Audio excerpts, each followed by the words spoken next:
Hey everybody, listen up. I got mega huge news. Meat Eater Live is heading back out on the road. That's right. Join me and the crew. Clay Newcomb, Cal, Yanni, Spencer's going to be there. Phil the engineer's going to be there. Meat Eater Live headed back out. Now, when you get every ticket, okay? Every ticket you buy, you get a signed copy of our new Meat Eater Outdoor Cookbook. This tour is celebrating the release of the book. Buy a ticket, get a signed copy, Meat Eater Outdoor Cookbook, wild game recipes for the grill, smoker, camp stove, and campfire, which I'll point out is a $38 value. Here's where we're going to go. April 23rd, the Mesa Art Center in Mesa, Arizona. April 24, the Balboa Theater in San Diego. April 25, the Grove in Anaheim, California. April 27, the Crest Theater in Sacramento. April 29, the Union in Salt Lake City. April 30, the Egyptian in Boise. May 1, the Wilma Theater in Missoula. May 2, the Bing Crosby Theater in Spokane, Washington. May 4, Revolution Hall in Portland, Oregon. And May 5, the last day of the tour, Pantages Theater in Tacoma, Washington. For tickets and more information, visit the events page at themeateater.com. Hope to see you at the show. Hey, this is Tyler Jones, and you're listening to the Element Podcast.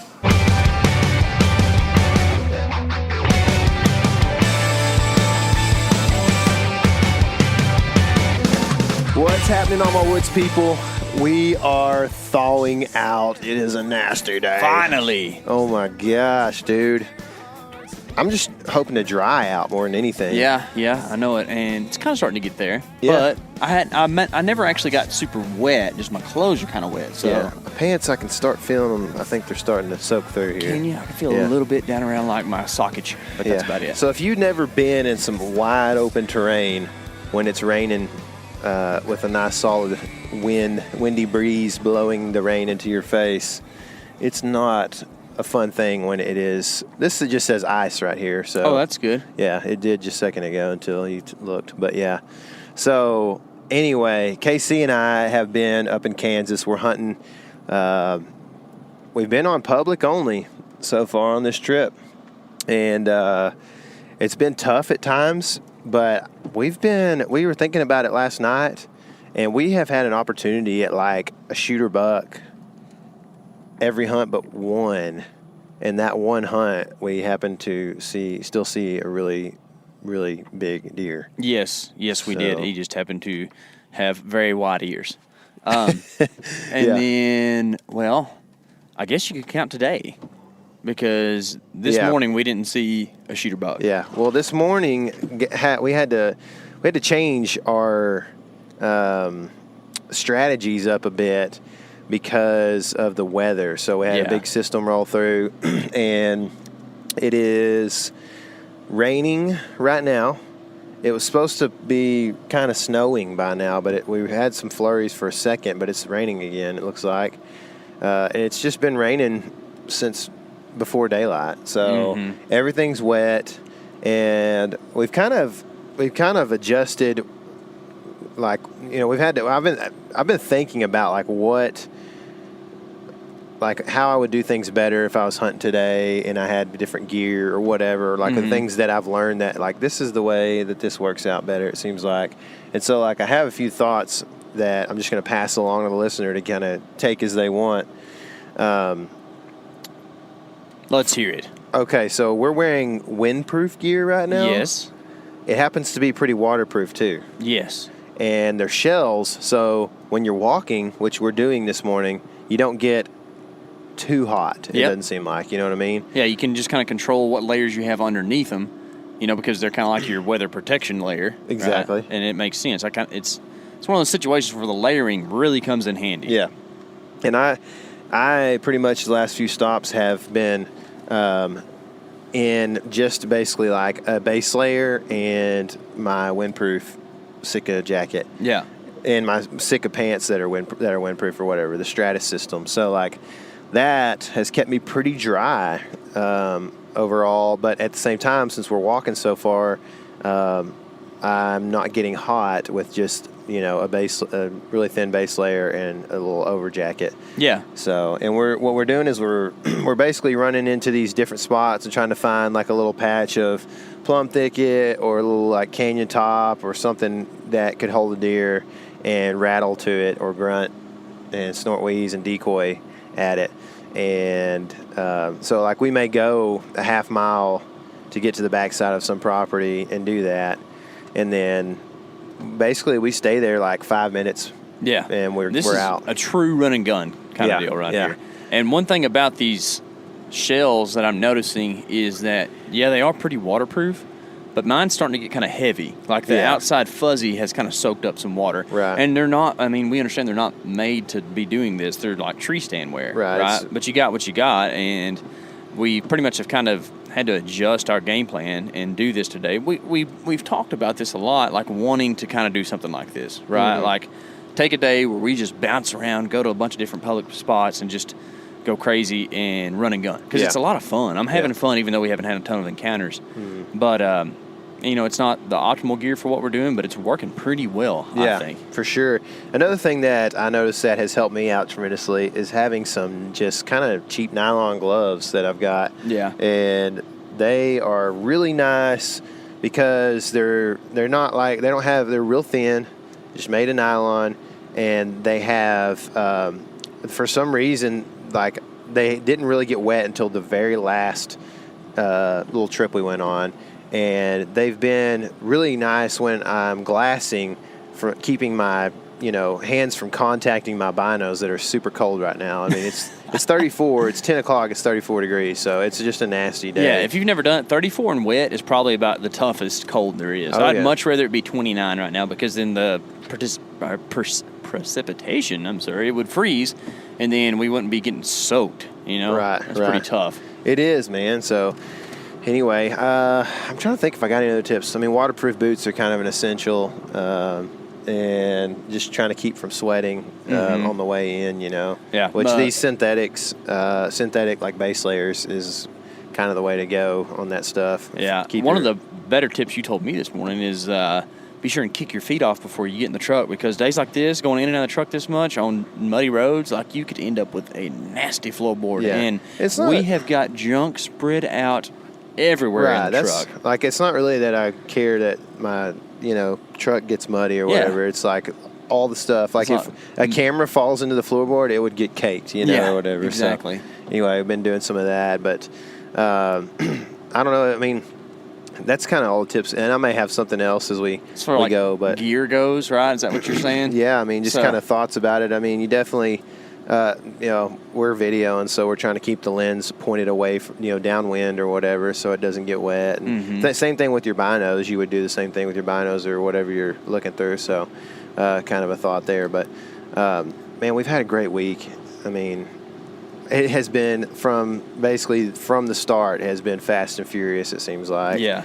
And I am just surprised that we don't have a deer down right now. It's only of our own doing, pretty much. We've had so many encounters, and I kind of still look back to the first day, and like we had some true passes that day, which one of them, I probably should have shot that first deer. We've talked about this a little bit, you and I have. I don't know if we did on the Big Buck Breakdown or not, but we had a mature buck, we thought, chasing a doe, and we ended up stalking in within about, snow flurries are here. I was just saying, it's snowing, I think. Yeah, we ended up stalking in about 45 or 50 yards from this deer, and he's one of those bucks where, like, straight on, he doesn't look very big, and then when he turns aside, you realize what he is. And I was trying to figure out if he actually was the mature buck we were trying to get on. Well, before, we could figure that out, they took off. Mm-hmm. And then here we are. But after that, man, we've been, like, so close so many times, and it kind of culminated last night. Mm-hmm. All day yesterday, really. Yesterday morning, for instance, we chased... Should we go chronological here, though? Well, are we going to tell the whole story? I don't know. All right. So, do you want to back up to day one? Probably. All right. So, day one. Ooh, day one was a good day. Day one was, of course on day one you're hyped, right? So, we're like hyped up about what we're fixing to do.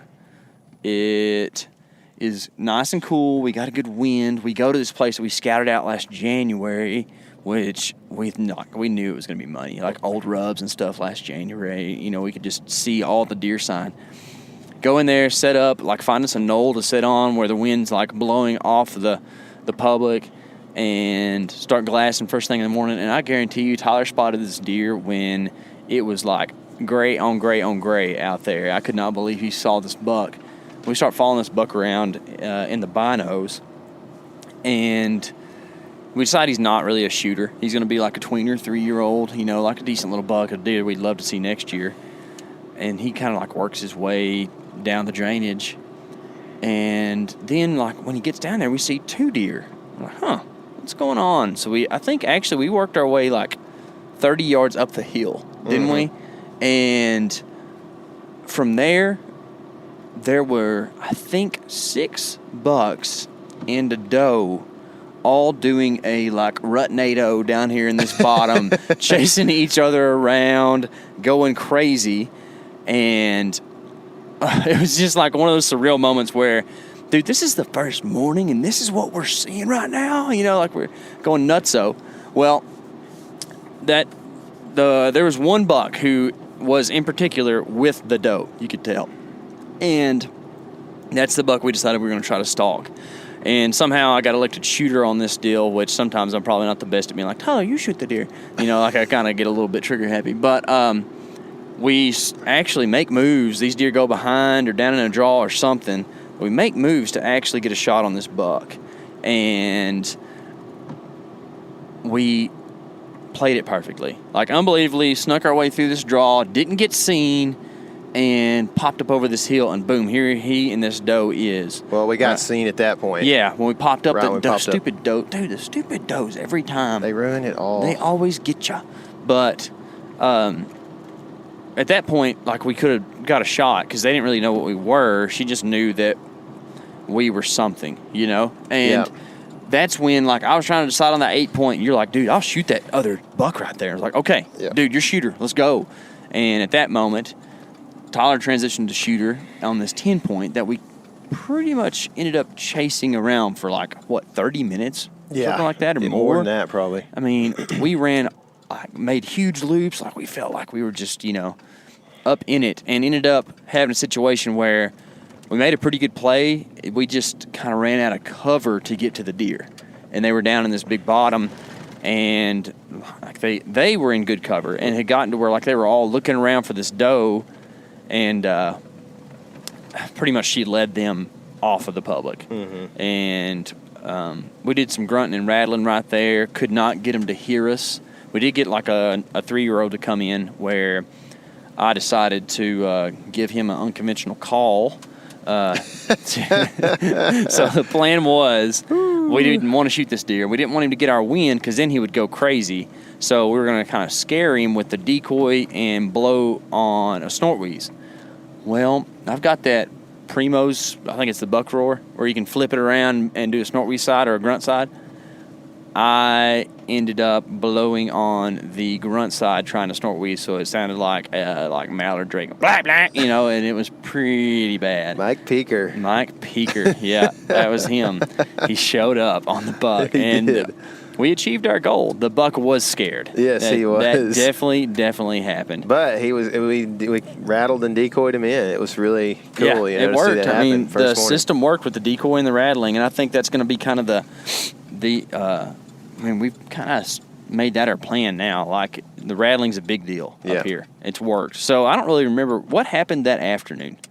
So we went to check out a piece of property during the middle of the day, and as soon as we drive up to the bottom end of this piece of property, there bucks or does going everywhere. There was 2 big bucks, like shooter bucks, and a doe, and they take off. And we end up, one of them goes kind of up over a ridge, the others are going down this creek system, and so we kind of work our way up the creek and end up spooking the buck, but not the doe somehow, like 30 minutes later after we got up there.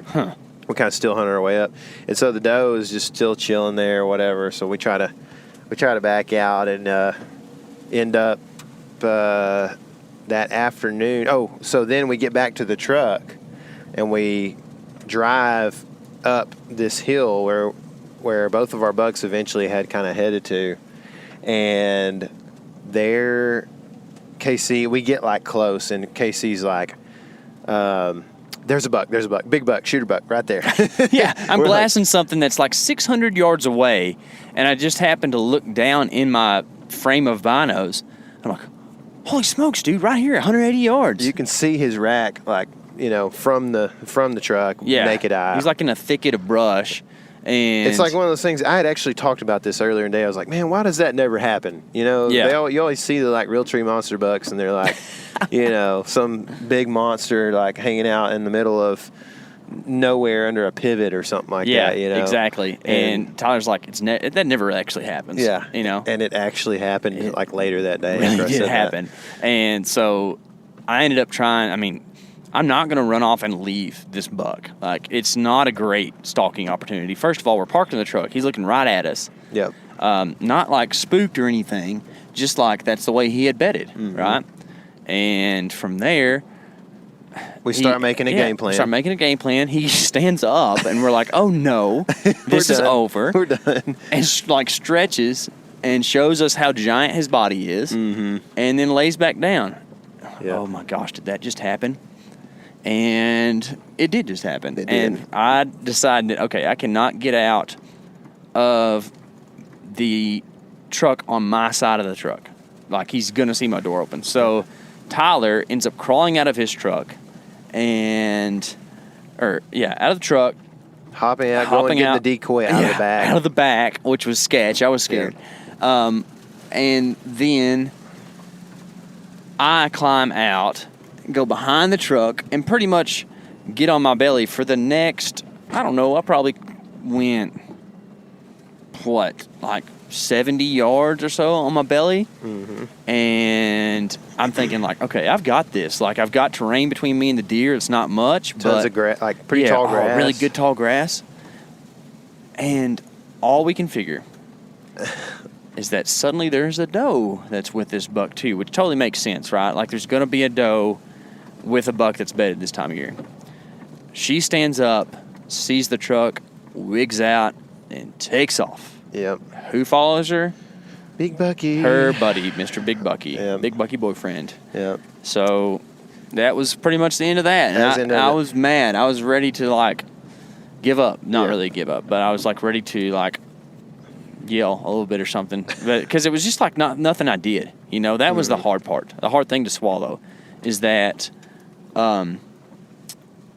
they didn't mess up because I was stalking, so I still had a chance, But just this doe happened to get up and see the truck and go. Which, I mean, it was kind of a flawed system from the get-go because we didn't need to be that close to the deer, right, in the truck or whatever. But we hunted that spot that evening. Yep. Saw a bunch of deer. We didn't see a shooter buck that we could actually shoot. That's right. Right. Why is that? Well, because he was a different species. Big old muley buck. And that was pretty surprising. But he was there, and we got to watch him rut it up. And it was really cool. Big muley. So, or for us, I mean, if you were talking to somebody from Colorado, it might be a different story. They might be like, it's a pretty when you good live one, somewhere there's no muleys, a really good muley is a really big muley. Yeah, right, exactly. So, anyway, then the next morning, we decided to hunt a different spot, and we were going to have an odd, like, 4-hour window of a different direction of wind. Yeah. And so we hunted a different spot. It was slow. We saw a buck that might have been a shooter who's way off.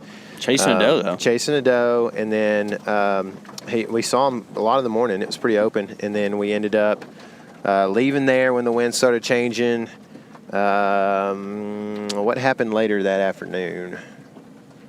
It's been such a blur. It has been a blur. I think, so that would be, what day? Our Tuesday evening? Yep. Our Tuesday evening, no, I think we got our days mixed up because Monday evening we did a razoo and just did a little truck thing. Remember?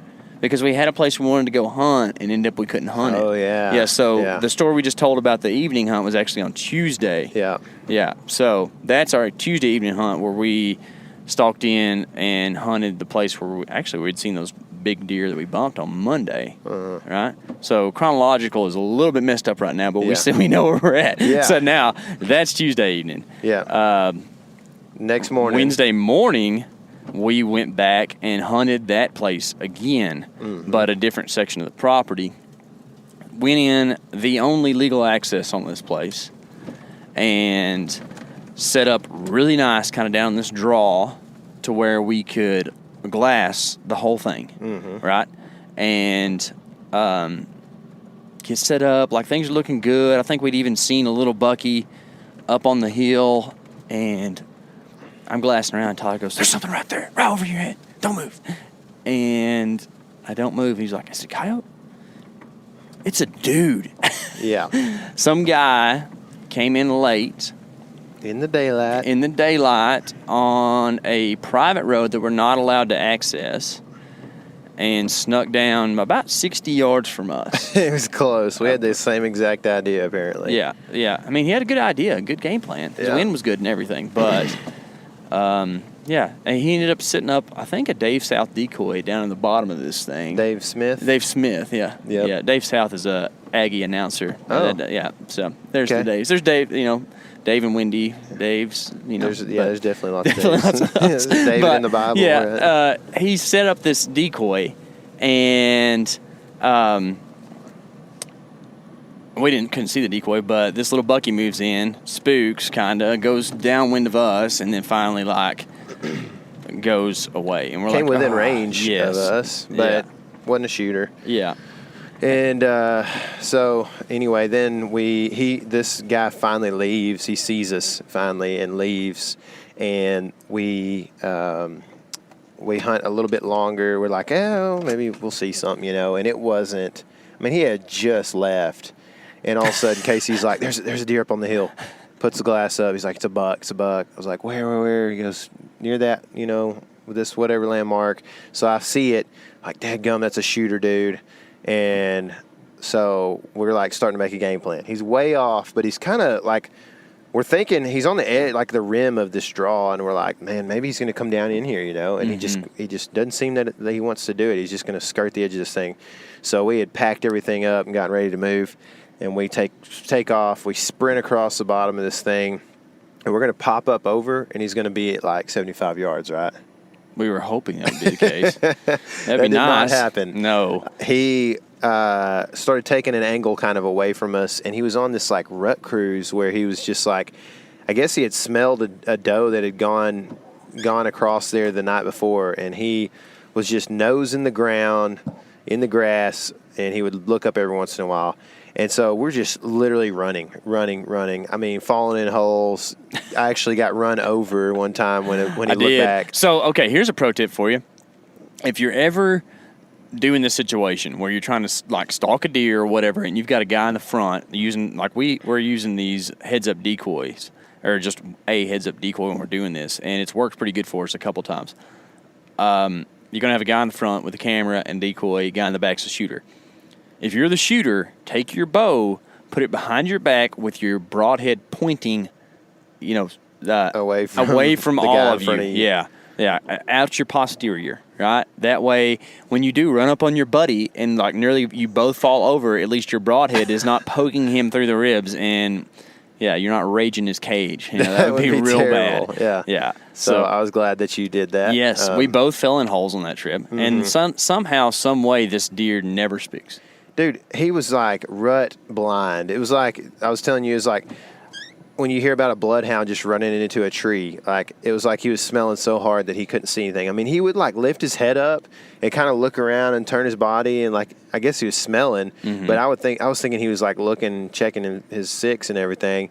And we're off his back corner the whole time. We're just trying to catch up, get out kind of in front of him, and he just keeps quartering away from us.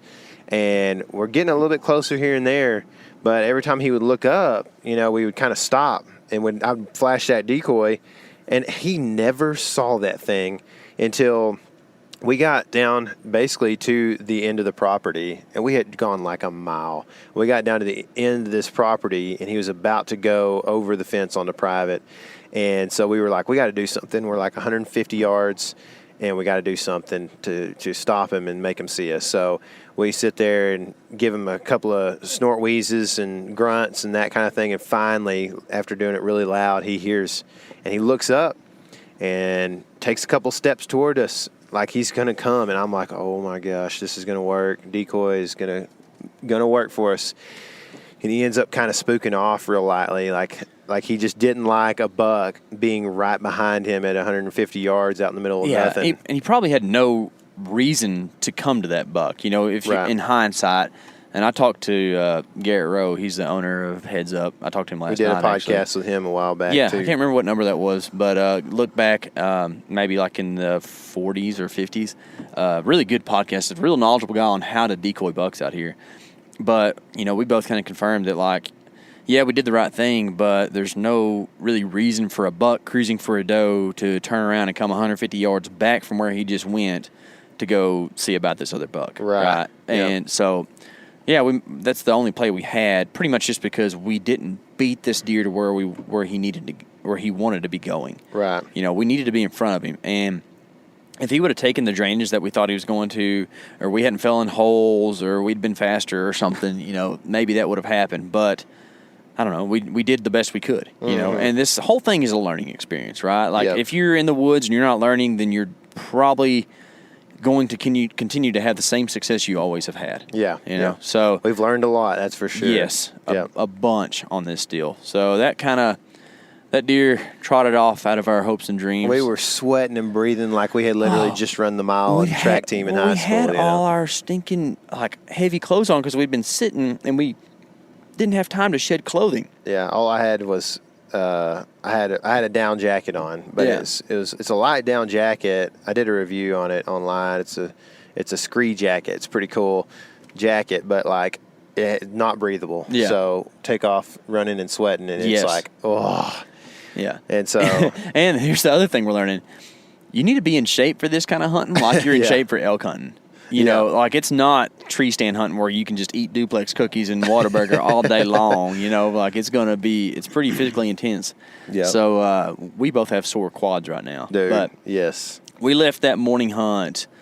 Well, it was funny because when Tyler saw that dude, like Tyler hit probably one of the lowest lows he's hit in a while.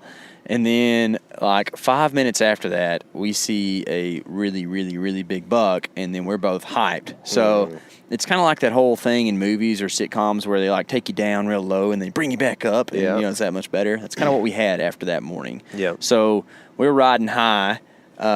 Decided to go get some gas station pizzas, so that was nice. Yeah. Nice little warm day. We've been eating Mountain House a lot for lunch, which is pretty tasty and pretty warm. I think having warm meals in general at lunch is a big help on these kind of trips. Yeah. And after such a great morning, we decided, you know what? Let's go back. Well, actually, no. We thought we might try to give that place a rest. Went and scouted some places and couldn't find anything that made us like say, you know what, I'm going to go here as opposed to where we've been. We also made a bunch of calls to try to find a private spot. And, you know, I hear these guys and see these guys talking about like, it's not too bad. You just got to do it. And, you know, like 1 out of 10, you'll be good. And I just have never had that. And I don't know, maybe I'm just not a cool guy. Maybe I'm not slick or smooth or whatever. I don't know what the deal is, but I have not seen or had that kind of success. Yeah, Tyler, you're pretty cool, dude. Well, thanks, dude. Thanks. Maybe just the people on the phone don't quite get Maybe that. they're not cool people. I don't know. I did most of the calling the other day, and I kind of tapped into my old salesman ways. Not that I'm ever, like, misleading or anything, but, like, there's a certain way you can talk to people and different ways to phrase things, okay? So one of the things I was saying, which is true, is that, hey, we were hunting a specific buck, and I believe this buck may have ran onto your property. Would you mind if I go access your property and let us get to that buck? And I think that comes over better than, hey, would you mind if I hunt your place? Yeah. It also gives you a story and gives people like a little bit of something like compelling. Icebreaker. Yeah, it's kind of an icebreaker. And, okay, here's another thing on cold calls like this. always say your name first. Don't say, hey, is this Miss So-and-so? Because they're like, who the crap is this, right? If you say, like, for me, my name's Casey Smith, is this Miss So-and-so? It just makes it like a formal introduction. Like, I'm going to give you some information right off the bat, who I am, and then kind of go into your spiel. And, in the past, I've kind of been afraid to, like, straight up talk about hunting right off the bat. But if you're in hunting country, people know. They understand that hunting is just one of the things. And, maybe if you're not in hunting country and you're in a neighborhood or something, maybe you do need to break the ice. Like, man, how was your kid's soccer game or whatever, But that really worked. One thing that I think not that this would have gained us any permission yesterday, but one thing that I think that you could have done that might have helped in a different situation was let them know that we were archery or bow hunting. You know what I mean? Yeah, sure. Because, and especially, out west in the South, like, we love our guns, so there's a lot of rifle hunters out there. And if your landowner is not a hunter, then they don't know when rifle season is or whatever, so letting them know that is definitely another probably tip on that, which we may have talked about this kind of stuff before. Yeah. So. But yeah, KC did all the work yesterday. I was being a little baby. No. Tyler was really good at finding phone numbers for people. I am good at that. Which, okay, we have to have our OnX to do this, Like, just FYI, guys, we're not getting paid by OnX, but, like, it's really nice to have the landowner information and then be able to do some searching on the internet to find phone numbers, right?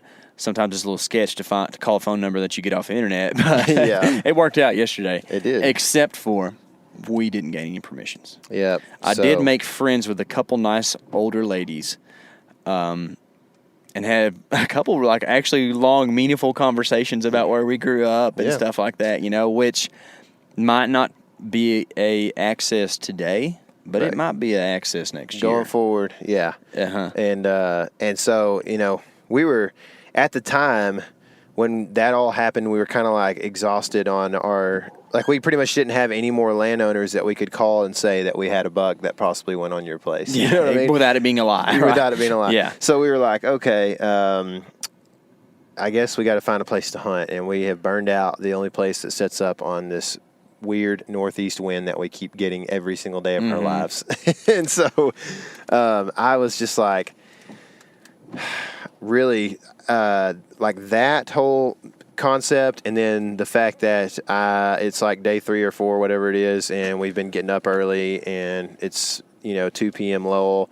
Like, I'm starting to feel a little bit low at this point, and so we kind of are just like trying to figure out, what do we do? Is there a way we can hunt another property other than this one that we've been like busting these 2 deer over and over and over again on? And so, excuse me. And so we end up going back to this property that we've been scaring these bucks on, because we figured this is our best shot at setting up on a decent wind and at least seeing some deer maybe. And so we work in this plan that is like basically like set up a mile from wheat and try to see if deer will come towards wheat at night. And we moved back from a place that we had seen deer moving towards wheat the day before, one of the 2 days previous. And so we were like, well, if we move back, maybe we'll see a bigger buck instead of the little dinker we saw right at last light.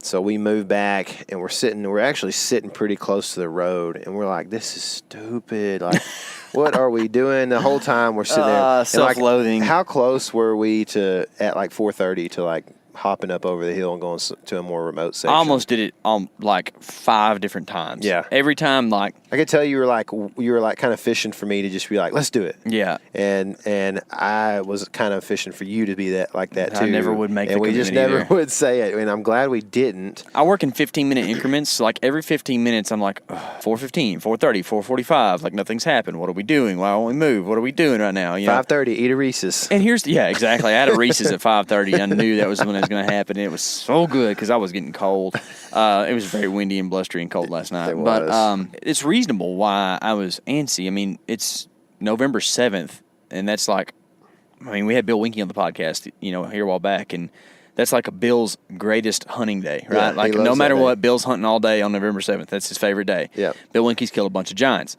Therefore, it is the rut on November 7th, right? And like you need to be out there, and it's like what 5:40, and we haven't seen a deer yet. Yeah, and it's getting dark at 6 because the clouds have rolled in. And when you're cold, it's worse. You know? My gosh, it's like yes. You just get so antsy. And we're sitting, and the thing is, we're sitting watching a road like 150 yards away. We're like, idiots, right? This is dumb. Like, there's no buck going to come across this road. We're stupid. What are we doing? Oh, yeah, and we saw a farmer go down the road, too, like right whenever it's kind of time for deer to do stuff. Yeah, and so, anyway, at, I don't know what time it was, 5:45. I look over, and there's a doe coming from the direction of kind of the road there, and I'm like, there's a doe right there, and she's probably 115, 120 yards, something like that, and she comes up over this little rise, this little saddle kind of, and dips down into the drainage that we're sitting in, and we're like, Casey's like, where's her buck? And I'm like, yep, that's what I'm thinking. So we're watching, and about 15 seconds later, there he is. I throw the binos up on him real quick, and it's the buck that KC stalked like 2 or 3 days ago. So let's talk about something right quick. We had decided that I had 3 different bucks that were shooters, and if any new bucks showed up on this place, they're going to be Tyler's. Yeah. Well, we forgot to tell him about why you had the 3rd shooter. There actually wasn't a 3rd buck. There's just 2 bucks. Yeah. On the way in... Let's back up. I know we just got to the exciting stuff. This is really exciting, too. On the way in, we're crossing this fence legally. By the road. And I see a scrape on a cedar tree. I'm like, Tyler, look at that scrape. And he's looking over at the scrape. And I look down. Don't lie. Just make sure you're not lying here. I'm not lying. This is, I really want to look at the scrape. Yeah, I know magicians. They work by sleight of hand, and then they, like, surprise everybody with this awesome thing. I look down, and there's the biggest shed of my life on the ground. I might not ever find a more impressive shed than this shed. Yeah. And it's a giant 8-point side. Gigantic, like mass monster. Dude. Oh. And Tyler gets hyped. I get hyped. Tyler wants to shed hunt. I'm like, no, dude, we got to go deer hunt. And he wants to find the other one. Well, we did do a little, like, walk around right in there, and I found another shed. A smaller little dinker, but like 2 sheds right here. So we're thinking like, okay, this night's going to be great. Well, okay. Now we can fast forward to what's happening. So that was supposed to be buck number 3. Yeah. And then the other 2 bucks we had been spooking were buck 1 and 2. And buck 1, which was in the plum thicket, was the one that has followed this doe over the hill. Yeah. So we start freaking out, and I could tell, like, KC had told me he was a 10-point, but I had never seen his G4s, and when I see the G4s, I'm like, man, this is a nice buck, you know? They're smaller, they kind of curve in, like, where you can't see them, but they're probably like 3 or 4 inches. Yeah. And this deer's going to be like a 140-ish deer. Yeah, he's got good 2s and 3s, really good main beams, and he's like probably 17, 18 inches wide, and he dips over that same saddle and gets behind the ridge, and KC's like, I'm just going to go down there and shoot him, and I'm being pretty conservative. I'm like, man, because they were moving fast. Things are hasty right now, too, by the way. Like, we've literally got, like, from the time we sight this buck, there might have been a legit 10 minutes left to shoot. Not shooting light, but just because it's dark. Yeah. That might be a bigger number than what it actually was. It might have been like 6 or 7 minutes. Yeah, I bet it was 10. It's getting dark. Right. But yeah, so they go down and they're like, they can pop out of this from behind this knoll at any moment, especially if they're moving as fast as they were. And so I'm like, well, why don't you just roll off the backside of this thing and go over here and intercept them down here? And I was just going to let him do it and try to get footage of them on the way to him. And so they end up taking forever to come out of there, like 5 minutes. Yes. And they finally start poking out, and Casey's like, there she is. And so he kind of rolls off the back and takes off down to... And I see her in the bottom. Like, she's down there. Yeah. Like, way down low. Yeah. So I have to, like, jump off the backside, belly crawl, or actually butt scooted my way down, which you can see a lot more when you butt scoot. So that's why I did that. And get down to the bottom, and I'm still waiting on deer. I never see them. Yeah. Well, you're not that far from me. How far are you from me? 60 yards, maybe. Maybe not that much. And so he's trying to intercept them at like 30, 40 yards, basically, from him. Well, they just stall out down there forever. And eventually, I have to get it starts getting pretty dark to the point where, like, because we have such thick clouds, like it's still legal shooting light, but it's just really dark. And I had to switch cameras to a camera that was shooting more low light, better low light footage, because it just happens to be not as easily functional, so we don't use it in fast paced situations. And so I switch over, and by the time I get switched over, I don't know where the doe has gone. And I can finally pick up the buck. KC starts grunting, and like this buck is the reason I start grunting is because this buck is like a very, very vocal deer. He started grunting at first. Yes. And so KC starts grunting back at him. He shows interest. Like he stands there, kind of not super alert, like he's scared or anything. And so I'm like, he's just trying to see what's going on. He thinks there's a legitimate deer up there. And so I do a snort wheeze because it's getting down to the wire here. Like if we're going to get a shot, we're going to have to shoot. And so I snort wheeze, and he kind of looks at me. And then KC kind of gives some grunts and some snort wheeze. And he looks back at him, and it's just like, what's going to happen? Nothing's going on. Mm-hmm. He's not wanting to come to those. And so I look over, and KC's horns are sitting there. And I'm like, this is our last-ditch effort. He has to come right now, or we're not going to get a shot. Antlers. We're in Kansas, and Luke Leahy is going to be mad if we call them horns. He will get it. And so I pick him up, and I'm not going to go too crazy with it, but I'm going to. And I had actually, I think, been flagging him just a little bit with the decoy as well. Yeah, he'd been looking. Yeah, and so I take him, and I'm like, put the decoy down, and when he looks over at you, and then I'm rattling or whatever, and I got him in my viewfinder. I'm sitting here looking at him, and I rattle, and all of a sudden he just takes off coming at us, and I'm like, oh my gosh, he's coming straight at me. Yeah. And so I'm like, holy smokes, I don't have my release on, I don't have my arrow knocked. Y'all are probably gonna call me idiots for this. But I start like, I'm like, oh my gosh. And so like he kind of starts heading downwind to touch, so I'm having to like scoot the camera over with the tripod and put my release on, and then he'd walk through the frame, and I'd scoot it back over, and I'm like putting more of my release on. You can see this all on film too. Oh, yeah. It's kind of funny. And he just, I keep doing that over and over and over again. He's walking up to me. Finally get my release on. I get my arrow off my quiver, get my quiver off, and he's getting close, dude. And so I think I snort wheezed him somewhere halfway in between or something. He came at me again, and then started getting downwind again. And anyway, I am starting to knock an arrow, and he's getting to the point where he's about to cut my wind downwind of me. Mm-hmm. And I'm starting to knock the arrow. I've almost got it knocked. I've had to switch my body like 180 degrees so I can shoot. So I'm squared up, ready to shoot. And he ends up, I'm talking like right before I knock my arrow, he's like 35 yards maybe. And he's skyline too, so he looks ginormous. He looks huge. And I'm just like, there he is. And I'm like knocking it frantically. And all of a sudden, KC comes up from behind me, and I can hear him or whatever. And he didn't know I was fixing to shoot at this deer. He was still trying to get a shot at this deer, and we almost pulled it off. And it was just a matter of, at that point, 5 seconds too late, possibly. Yeah. You know what I'm saying, for both of us. Exactly. And I had lost my rangefinder on my crawl, so that was fun. And I was asking Tyler, range? What's a range? And he said, yeah. And I was like, wait, what? So I didn't know what was going on. Something like shoot him or something, I guess. Or are you going to shoot him? I don't know. We were just, we were kind of bumfuzzled at that moment because there's so much going on. And I just didn't realize that you were trying to shoot too, And if I'd have known that, I would have been like, I would have stopped.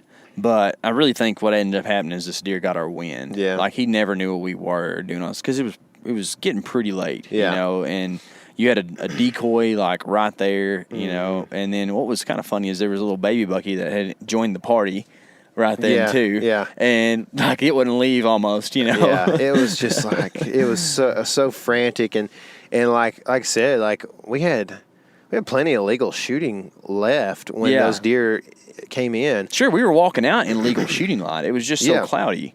Yeah, it was just so dark and miserable yesterday. Mm-hmm. And so that's what happened last night. We, if you have followed us on Instagram, you got to see on the story the picture of that shed. Yes, and if you don't follow us on Instagram, you need to be following us on Instagram. We know for a fact that there are more people that listen to this show that follow us on the Instagram. On the Instagram, you sound like a peepaw. I know, peepaw. Yeah, go follow us on Instagram, guys, because that's where our day-to-day stuff is. If you can't get enough of us once or twice a week, go get more. And go look at that giant shed. We know how much that shed measures out, and you should guess and let us know what you think it is. You know what? What? Maybe we should give something away for somebody who guesses that shed. Oh, what a good idea. Yeah. So if you guess the number, we'll put it. Yeah. Okay. That just the shed, just that side scores. Mm-hmm. It's somewhere between 0 and 100. If you guess that, it's probably not 100 either. If it was, we would be over there right now. But if you guess that number, we'll give to the first person who guesses that number. Where do we guess that on? Should we get them to? We'll post it on Instagram. I think we should post a picture because it was on the story. Yeah, still is right now. But we will post a picture this evening. Yeah, Thursday evening. Okay, and we will do a giveaway. What are we giving away, Tyler? Well, if you guess the number correctly or the closest one after, say, 100 comments, we'll just put it out there. I'm sure we won't even get that many. If you guess the number, you will get a premium membership for OnX for a year, an annual premium membership for OnX. Pretty good prize. That's a pretty good prize. We're giving away a few. And you know what else? I say we give away 4 more of those for just to random followers on Instagram. How about Yeah. That's a good idea. Well, so we're going to give away 5 total. One of them is going to go to the first person to guess the number that shed measures out to. The second, or the second, third, fourth, and fifth of those are going to go to random Instagram followers. So go follow us on Instagram and win you OnX premium membership, premium annual membership. It would be nice. Yeah, it'll be it's a good thing to have. We've been using it like 100% of the time. 100% of the time. Right now, as we've been podcasting, I've been looking at it the whole time. Because we actually just pulled up at a legit place. Yeah. Legit. A super legit place. Yeah. And we probably need to eat something warm because it's going to be cold when we go out there and hunt this thing. I'm not looking forward to it. Yeah, I am. I'll make it. If it looks this good, I'm going to hunt in the cold. Dude, my pants have almost dried out. Me too, man. That's a good thing. Yeah. So pretty much in this podcast, our pants have dried. So that's good. Yeah. Y'all should know that and kind of imagine that in your head, actually.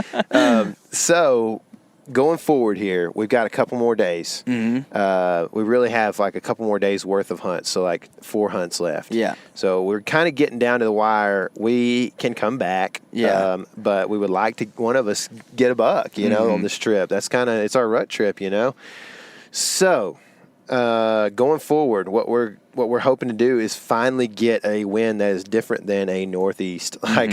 We need something else to hunt a different property. We've got some other good properties that we feel like we can hunt. We just can't hunt them on this wind. So we're hoping, and looking at the forecast, we have a couple different winds. We've got some different conditions coming tomorrow. It's going to be nice and cold and sunny, probably high pressure. It's going to be a good day tomorrow. We're excited about tomorrow as well, but we've got to finish out this day strong, even though it is cold and nasty. Hopefully the precipitation has stopped for the day, and we're just going to probably continue to do this this kind of run and gun thing in the middle of the days, or if the weather stays nasty on us this afternoon. Maybe all day. We may do it all day, and then we'll probably do these kind of like sit and in glass and find a buck and go run and gun on him kind of thing. That's just how we've done one stand sit so far this hunt, and we're going to do another one if we get the right wind and the right conditions, or if we don't tag out before then. That's right. We just might kill 2 deer in the next hour. I hope so. So that's the idea going forward, and then it's back to Texas to do some hunting there. I'm excited about. Word on the street is that the rut is rocking in Texas right now as well. I actually have a really big deer really close to a property that I can hunt right now, that, according to my wife. So that's good news. Yeah, good news. So I hope you guys are really enjoying this rut. I hope you've gotten to hunt a little bit in this rut, man. Like, if you haven't, I feel sorry for you, because I have had fun, even though we haven't just seen there's been some rut raging a bit, but it hadn't been like anything that has really panned out to help us, for one, and it hasn't been just insane or anything, but it's been nice and solid here and there. So I feel like we've done a really good job of overall of not spooking deer in open spaces and not getting winded too much, hopefully, and that kind of thing. Mm-hmm. We've been really smart about it, and the good thing about hunting together is that one of us can be like, that's a dumb idea every once in a while. We bounce things off each other a lot. One of the big things I've learned on this trip, man, kind of as a takeaway, is that deer are everywhere. They are. They're like, just because you see a thicket doesn't mean there's a deer there. Just because you see grass doesn't mean there's not deer there. Right. That's just the way they are. And maybe it's this time of year and deer getting moving, bumping each other around, nose and does or whatever. But there have been so many different habitat types that we've seen deer in. Mm-hmm. And it's actually kind of cool because it means that at all times you need to be keyed up on your game, ready to get a shot off. Yeah. Yep.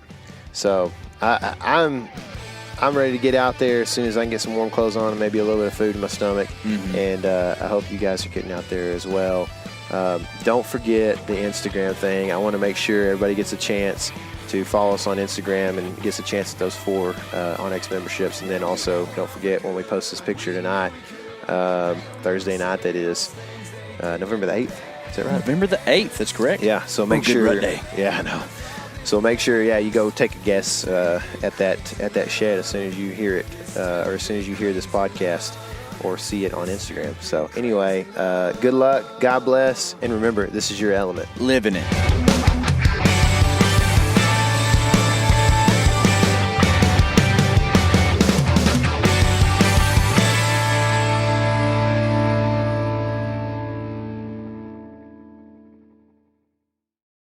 Hey everybody, listen up. I got mega huge news. Meat Eater Live is heading back out on the road.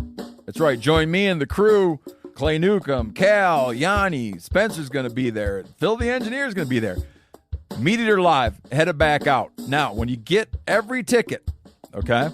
Every ticket you buy, you get a signed copy of our new Meat Eater Outdoor Cookbook. This tour is celebrating the release of the book. Buy a ticket, get a signed copy, Meat Eater Outdoor Cookbook, wild game recipes for the grill, smoker, camp stove, and campfire, which I'll point out is a $38 value. Here's where we're going to go.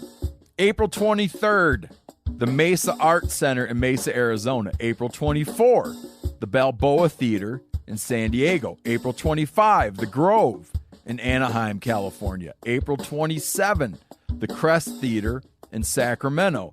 April 29, the Union in Salt Lake City. April 30, the Egyptian in Boise.